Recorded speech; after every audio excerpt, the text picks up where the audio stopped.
Hello and welcome to the channel. President Buhari don't fire back at Benue State Governor Samuel Ortom, who constantly lay the blame of the killings in his state on Fulanis.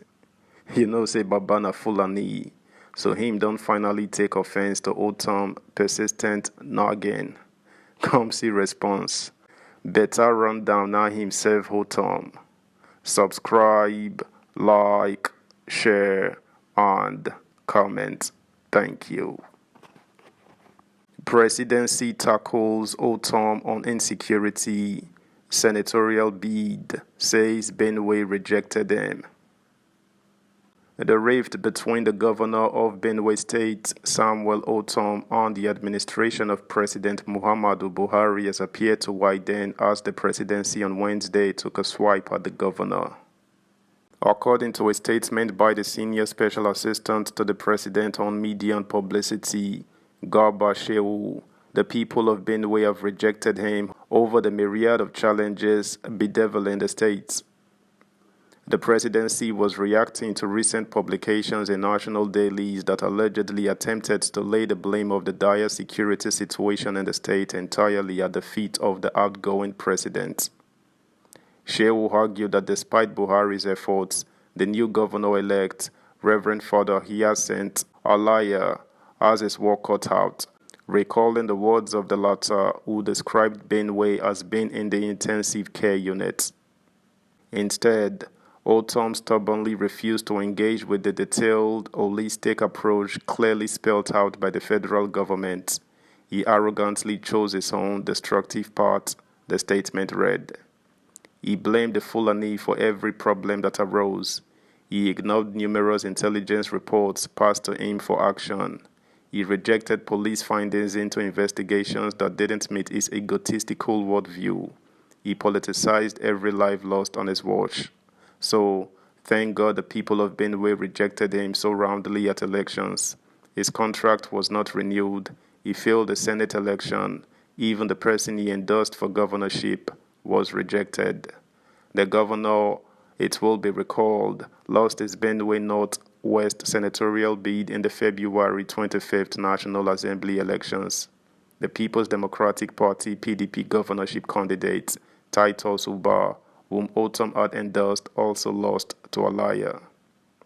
They know better than anyone else the true reasons for the situation in Benue.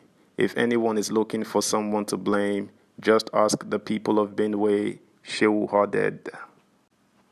The statement in full. State House press release. President Buhari's Benue record speaks for itself. Let the people of Benue speak for themselves too.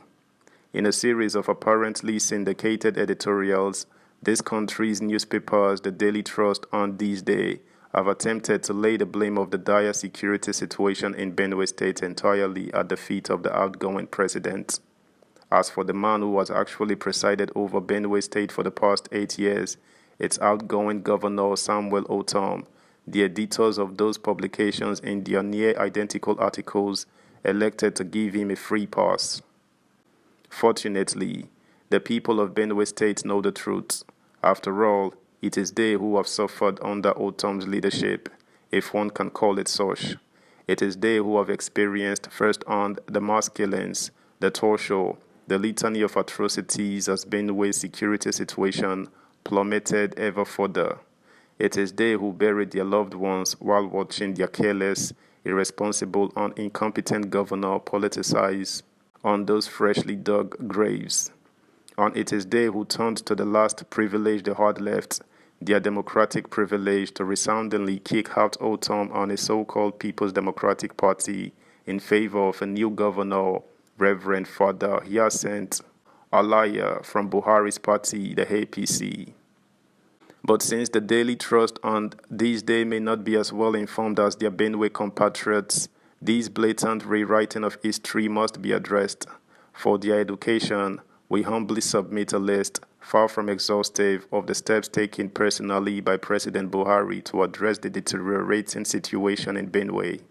These were in many cases roundly ignored, if not outright obstructed, by former Governor Ortom. A number of in-person meetings with the governor of Benue State and other community leaders, assuring them of the federal government's commitment to protecting farmers and communities. The establishment and funding of Joint Security Operations, codenamed Operation Wellstroke OWS. To date, the OWS team remains in place. A number of OWS security agents have given their lives protecting the people of Benue. Many were endangered further by Ortom's fake news and disinformation campaigns and his unwillingness to engage with the project.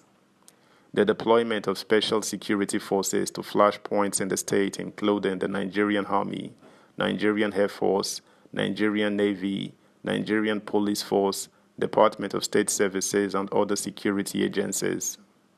The deployment of an array of NAV fighter aircraft, Mi-35 helicopter gunships, as well as intelligence, surveillance, and reconnaissance platforms. The deployment of 10 units of the Police Mobile Force, 10 units of Police Special Forces, Tactical Operation Units, and aerial surveillance teams, police helicopters. The acquisition and deployment of modern military armaments. Subscribe, like, share, comment, and please turn the notification bell on. Thank you. The provision of timely and actionable intelligence to Ortom, which were routinely ignored.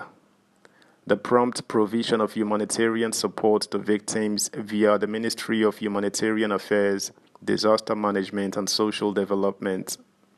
Despite these efforts, we know that the new governor, Reverend Father Hyacinth Alaya, has his work cut out. In his own words, he is inheriting a state that is in the intensive care unit.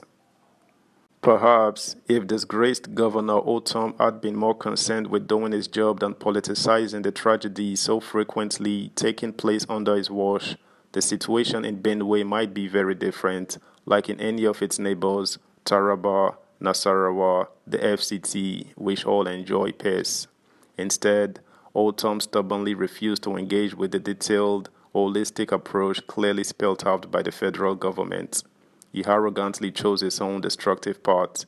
He blamed the Fulani for every problem that arose. He ignored numerous intelligence reports passed to him for action.